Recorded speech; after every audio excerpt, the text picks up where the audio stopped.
आज मेरी शादी का दिन था। मैं लाल जोड़ा पहने बैठी थी। काफी देर से मेरी माँ मुझे तैयार कर रही थी। मेरे ससुराल से मेरे लिए बेहतरीन लिबास और कीमती जेवरात आए थे। मेरी माँ बहुत खुश थी कि इतने अमीर घराने में मेरी शादी हो रही थी, मगर मैं बिल्कुल भी खुश नहीं थी। एक तो अब तक मैंने अपना होने वाला दूल्हा नहीं देखा था, ऊपर से मैं अभी शादी के लिए बहुत छोटी थी। मैंने बहुत रोना धोना मचाया था, मगर किसी ने मेरी एक ना सुनी थी। मैं अभी पढ़ना चाहती थी। अभी मैंने सिर्फ मैट्रिक ही तो किया था। लेकिन सच तो ये है कि हम गरीबों की जिंदगी भी अमीरों के इशारे पर ही नाचती है।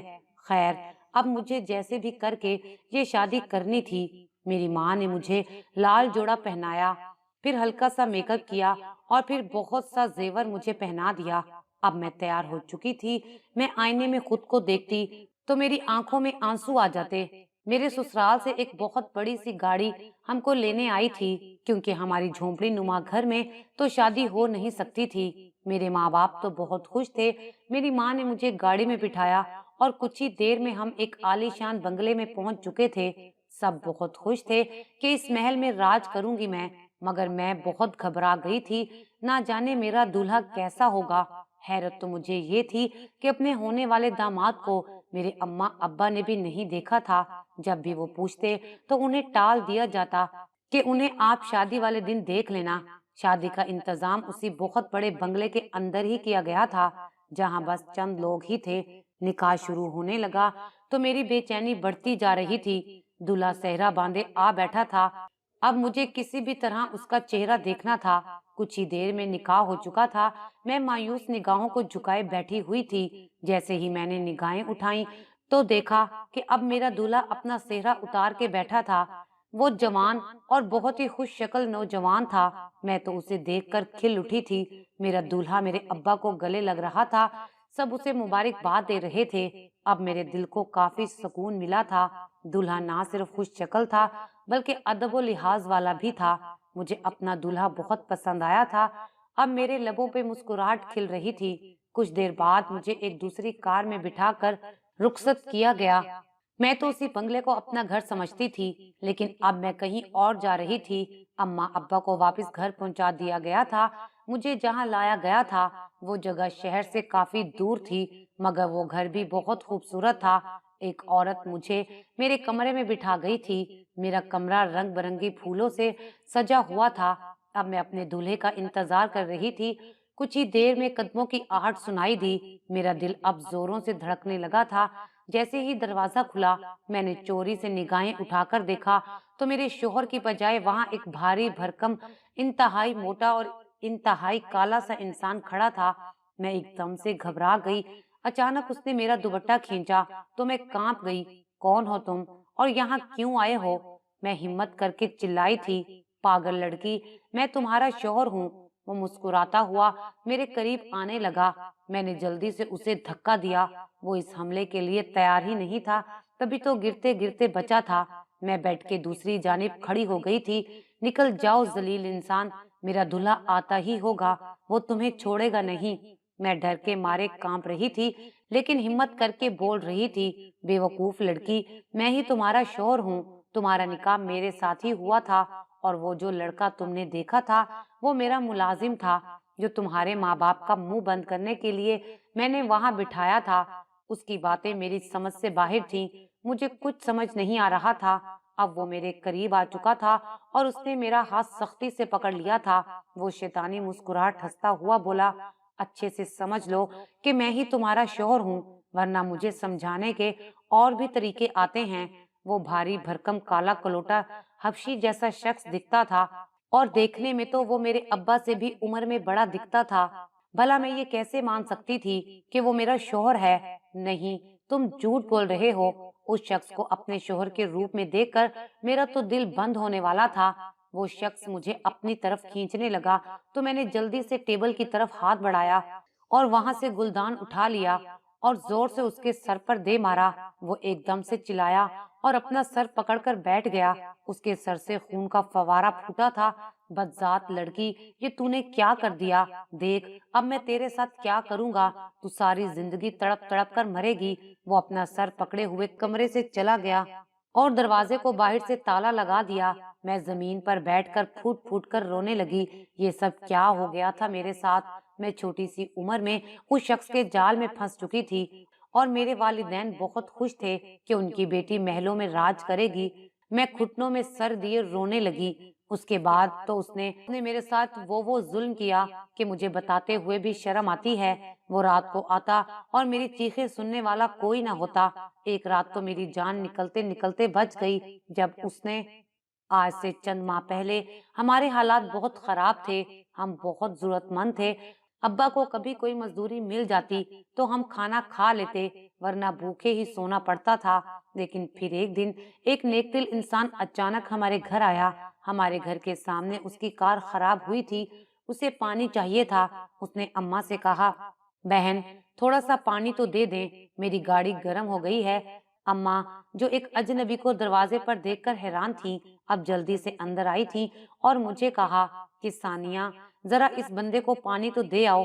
میں پانی بھرنے لگی تھی جبکہ میرا چھوٹا بھائی مسلسل روئے جا رہا تھا۔ میں نے جلدی سے پانی بھر کر بوتل اس اجنبی کو تھما دی تو وہ مجھ سے پوچھنے لگا، یہ بچہ کیوں رو رہا ہے؟ وہ عجیب نظروں سے مجھے دیکھے جا رہا تھا۔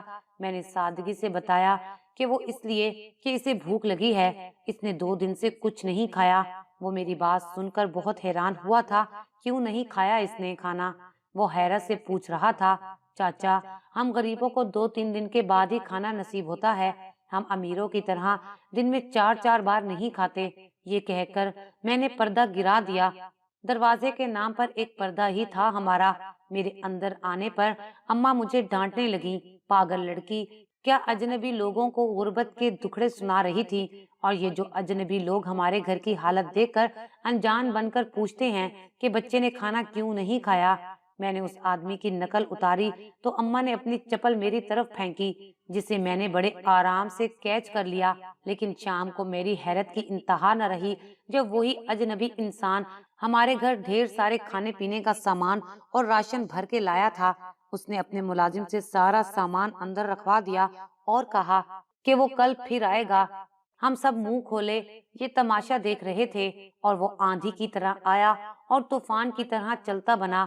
اس کے جاتے ہی ہم سب کھانے کے سامان پر ٹوٹ پڑے تھے، جس میں پھل، سموسے، پکوڑے، برگر اور سبزی، دالیں، گھی، چینی، چائے کی پتی، دودھ کے پیکٹ، سب کچھ تھا۔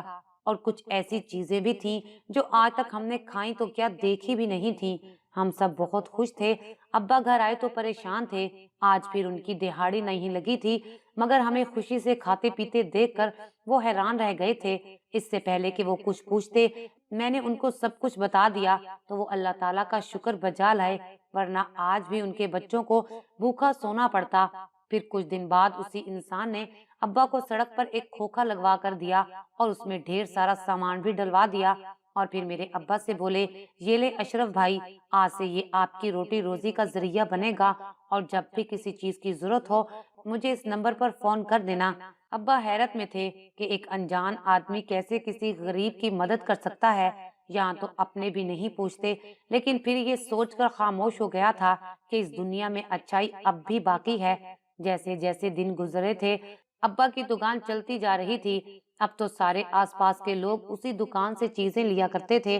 ابا کی آمدنی اچھی خاصی ہو گئی تھی، اب میں بھی سکون سے پڑھ لیا کرتی تھی، ورنہ بھوکے پیٹ کچھ پڑھا نہیں جاتا تھا۔ لیکن چند ماہ کے بعد ہی وہ آدمی جس کا نام نعیم الدین تھا ابا کے پاس آیا اور بولا کہ میرے مالک نے تمہاری بیٹی ثانیہ کا رشتہ مانگا ہے اپنے بیٹے کے لیے۔ اس کی بات سن کر ابا تو حیرت میں پڑ گئے تھے کہ بھلا جو بندہ ہمارا محسن تھا اس کا بھی مالک، اور وہ بھی ہم جیسے لوگوں کے گھر میں رشتہ کرنا چاہتا تھا۔ یہ بات ابا کو کچھ ہضم نہ ہوئی، لیکن اس کا کہنا تھا کہ وہ ایک دن ہمارے گھر سامان دینے آیا تھا تو اس دن اس کے ساتھ مالک کا بیٹا بھی تھا جس کا نام نوید احمد تھا، اور نوید احمد نے ثانیہ کو دیکھ لیا۔ تب سے ان کو وہ بہت پسند آئی ہے، اور مالک کو کوئی اعتراض بھی نہیں ہے کہ بھلا جب بیٹا راضی ہے تو وہ اس کی خوشی کے لیے کیوں منع کریں گے، جبکہ ان کو دھن دولت کا کوئی لالچ بھی نہیں تھا۔ وہ آدمی ابا کو ہر طرح سے راضی کرنے میں لگا ہوا تھا۔ ابا تو پہلے ہی ان کے احسانات کے بوجھ تلے دبے ہوئے تھے۔ اماں بھی پریشان ہو گئی تھی، مگر نعیم الدین ہر طرح سے ان دونوں کو اپنے شیشے میں اتار چکا تھا۔ میں آگے پڑھنا چاہتی تھی مگر میری کسی نے ایک نہ سنی۔ अम्मा अब्बा ने खुश होकर हाँ कर दी और फिर झटपट सारी तैयारियां मुकम्मल हो गई थी। नवीद अहमद के वालिद ने अब्बा को इन सब के बदले बहुत बड़ी रकम भी दी थी। अब वो अपना कारोबार भी शुरू कर सकते थे। मैं अभी सिर्फ 16 साल की थी और उस अमीर आदमी ने मेरा नकली बर्थ सर्टिफिकेट देकर मेरा शनाख्ती कार्ड भी बनवा लिया था।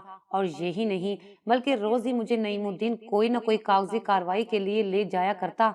उसने तो मेरा पासपोर्ट भी बनवा लिया था। जब मैंने पूछा तो नईमुद्दीन ने कहा कि बेटी, ये बड़े लोग हैं, ये आए दिन मुल्क से बाहर घूमने जाया करते हैं। तभी मुझे कहा है कि आपका पासपोर्ट भी बनवा लूं ताकि बाद में आपको परेशानी ना हो। और फिर जल्दी जल्दी इसी तरह मुझे निकाह करके उस वीरान इलाके में लाया गया था। ये सारे झूठ इसलिए बोले गए थे कि उस बदशक्ल उढेर आदमी से मेरी शादी हो सके। इतना बड़ा धोखा हुआ था मेरे साथ।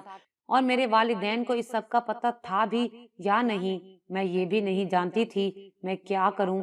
मैं कैसे यहाँ इसके साथ रहूं? मैंने अंदर से भी कुंडी लगा ली थी ताकि कोई भी अंदर ना आ सके। मैं अब तक अरूसी लिबास में थी। मैंने देखा कोने में एक सूटकेस रखा हुआ था। मैंने जल्दी से उसे खोला तो उसमें बहुत से कपड़े थे।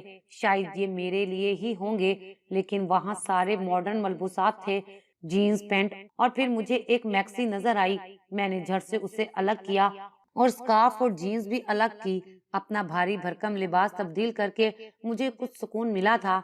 ये सारे लिबास मेरे ही नाम के थे। इसका मतलब वो लोग मुझे कहीं और ले जाने वाले थे। या अल्लाह, अब मैं कैसे इनके जुंगल से निजात हासिल कर सकती हूँ? मैं सोचने लगी, मैं कोई कमजोर रोने धोने वाली लड़की नहीं थी, मैं बहुत ही तेज थी। अम्मा हमेशा मुझे कहती थी कि सानिया, ऐसा लगता है कि तू मजदूर की बेटी नहीं है बल्कि किसी बादशाह की बेटी है। मैंने अपनी जहानत के बीच में कभी गरीब को आने तक नहीं दिया था और आज भी मुझे खुद कुछ करना था। मैंने इस कमरे को अच्छे से देख लिया था। वहां मुझे ऐसी कोई चीज नजर ना आई जिससे मैं ताला खोलने में कामयाब होती। ना जाने रात के कौन से पहर मेरी आंख लग गई। मेरी आंख किसी शोर से खुली थी। कोई जोर जोर से दरवाजा पीट रहा था और कह रहा था, जल्दी से दरवाजा खोलो। मैं गड़बड़ा कर उठी और जल्दी से वही गुलदान अपने हाथ में पकड़ लिया, क्योंकि वो 2-3 धक्के देता तो कुंडी टूट जाती। अब मैं घबराई हुई कोने में खड़ी थी। कुछ ही देर में कुंडी टूट चुकी थी और वो आदमी अंदर आ गया था। उसके सर पर पट्टी बंधी हुई थी। मुझे देखकर खबासत से मुस्कुराया। वाह मेरी रानी, इन कपड़ों में तो तू गजब ढा रही है। और अपनी मूंछों को ताव देता हुआ हंसता था। मेरे करीब आने की कोशिश भी मत करना, वरना मैं तुम्हारा बुरा हशर करूंगी। मैं उसकी बातों को नजरअंदाज करके बोली। मेरे हाथ में गुलदान देखकर अब वो आराम से एक सोफे पर बैठ चुका था। सुनो, मैं ही तुम्हारा शौहर हूँ। निकाह के वक्त हमने तुम्हारे बाप से कुछ कुछ पेपर्स पे साइन लिए थे, जिनमें साफ साफ लिखा था कि तुमसे मेरा निकाह महज एक मखसूस मुद्दत के लिए किया गया है।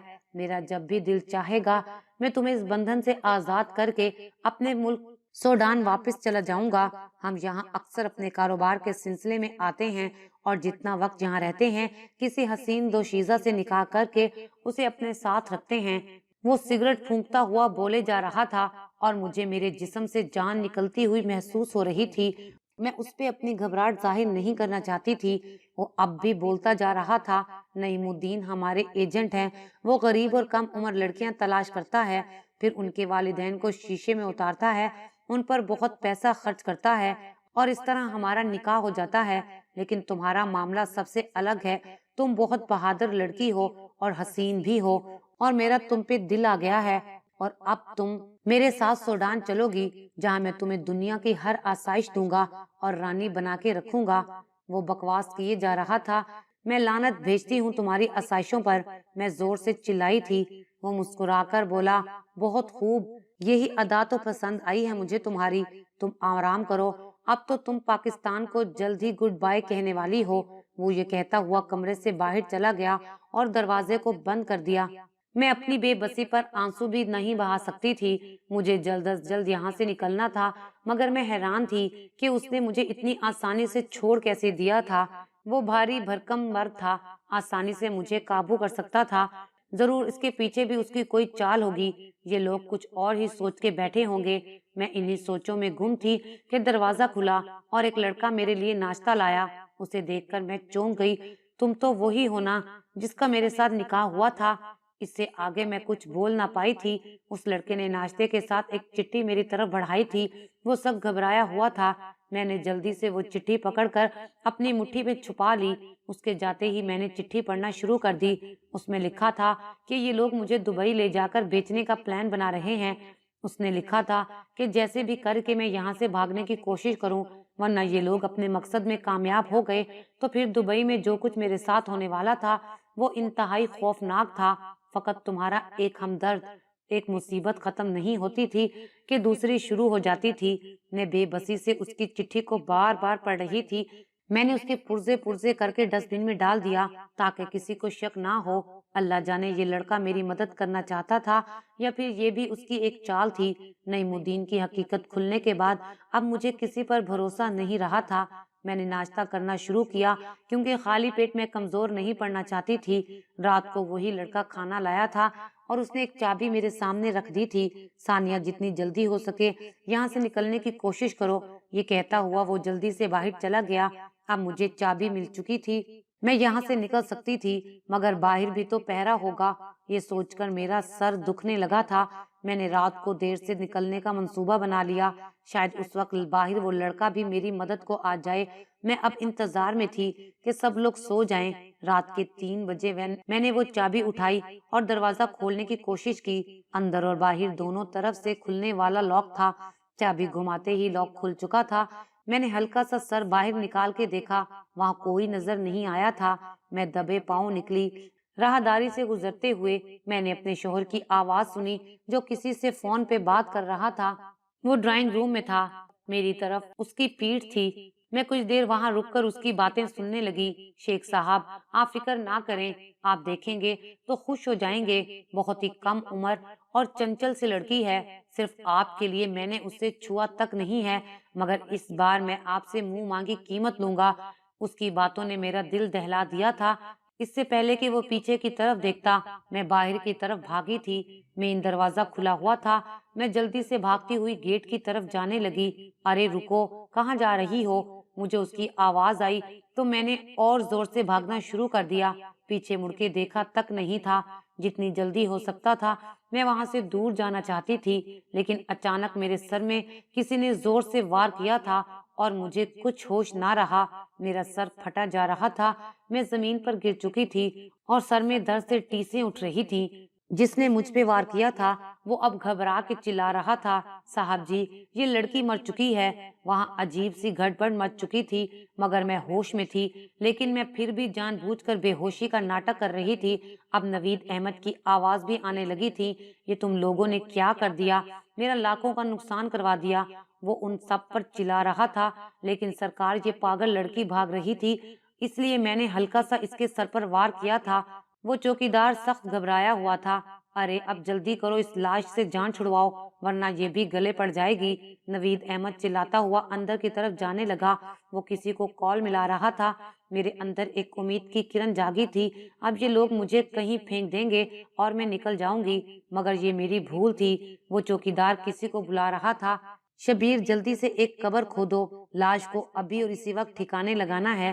اس کی بات سن کر میری تو جان ہی نکل چکی تھی، یعنی وہ مجھے زندہ دفنانے والے تھے، لیکن میں اب بھی ناٹک کرتی رہی۔ اگر ان لوگوں کو علم ہو جاتا کہ میں زندہ ہوں تو یہ مجھے کسی شیخ کے ہاتھوں میں سونپ دیتے، اور یہ مجھے گوارا نہ تھا۔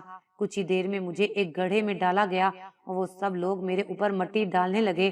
میرا دم گھٹ رہا تھا، مجھے کچھ سمجھ نہیں آ رہی تھی کہ میں کیا کروں۔ کچھ ہی پل میں میری دنیا ختم ہونے والی تھی۔ موت میرے سامنے کھڑی مسکرا رہی تھی۔ میں اپنے ہوش و حواس سے بے گانہ ہو چکی تھی۔ اچانک میری آنکھوں کے آگے اندھیرا چھا گیا۔ ثانیہ، ثانیہ، آنکھیں کھولو، میری بچی، کوئی مجھے زور زور سے جھنجھوڑ رہا تھا۔ یہ آواز تو میری ماں کی تھی، لیکن میں تو مر چکی تھی۔ مجھے سب یاد آنے لگا تھا، مجھے دفنایا گیا تھا۔ پھر میری اماں کی آواز کہاں سے آ رہی تھی؟ میں نے پوری کوشش کی اور اچانک سے میری آنکھیں کھل گئیں۔ میں نے گہرا سانس لیا۔ میں قبر میں نہیں تھی، بلکہ ایک ہسپتال کے بستر پر تھی، جہاں اماں، ابا، ایک پولیس والا اور کچھ ڈاکٹرز کھڑے تھے۔ میں زندہ ہوں، मैंने पूछा तो वो हंस दिए। मैं हैरत से सबको देखने लगी। वहां वो लड़का भी था जिसने मेरी मदद की थी। अब मैं बिल्कुल ठीक थी। मैं अपने घर वापस आ चुकी थी। पुलिस वालों ने बताया था कि वो कब से उस गिरोह की तलाश में था जो लड़कियां स्मगल करते थे, और उसके लिए उन्होंने एक एसएचओ को ट्रेन करके भेजा था ताकि वो इनके गिरोह में शामिल होकर सबूत जमा करे। वही लड़का जिसने मेरी मदद की थी वो एसएचओ शबीर हुसैन था, और उसी को मैंने अपना दूल्हा समझा था। उसे जैसे ही इल्म हुआ कि वो मुझे दफना रहे हैं, उसने जल्दी से पुलिस को इत्तला कर दी और वो सब जल्दी पहुंच गए, और तकरीबन 20 मिनट के बाद मुझे उस कब्र से निकाला गया, वरना अब तक मैं वाकई मर चुकी होती। मैं जितना शुक्र अदा करती कम था। नईमुद्दीन समेत उसका सारा गिरोह पकड़ा गया था। मैं खुश थी कि अब कोई गरीब लड़की उन लोगों का शिकार नहीं बनेगी। मेरा निकाह खत्म हो चुका था क्योंकि वो एक जाली निकाह हुआ था जिस पर मैंने अंगूठे लगाए थे। वो निकाह के पेपर्स नहीं बल्कि सादा कागज थे। वैसे भी मैं 18 बरस की नहीं हुई थी, लेकिन मेरी हैरत की इंतहा ना रही जब एक माह के बाद मेरे रिश्ते की बात करने शबीर हुसैन अपने वालिदैन को लाया। शबीर ने बताया कि वो मुझे उसी दिन से पसंद करने लगा था जब उसने पहली बार दुल्हन बने हुए मुझे देखा था, और वो मेरी जहानत और बहादुरी से भी खूब मुतासिर हुआ था। एक पुलिस ऑफिसर की बीवी को इतना ही बहादुर होना चाहिए। वो मेरी तरफ देख रहा था और मैंने शर्मा के पलकें झुका ली थी। मैंने सोचा भी नहीं था कि इतना खूबरू नौजवान मेरा शौहर बनेगा। मैं बहुत खुश थी। साल बाद हमारी शादी हो गई थी और हम दोनों ने एक हसीन सफर शुरू किया था।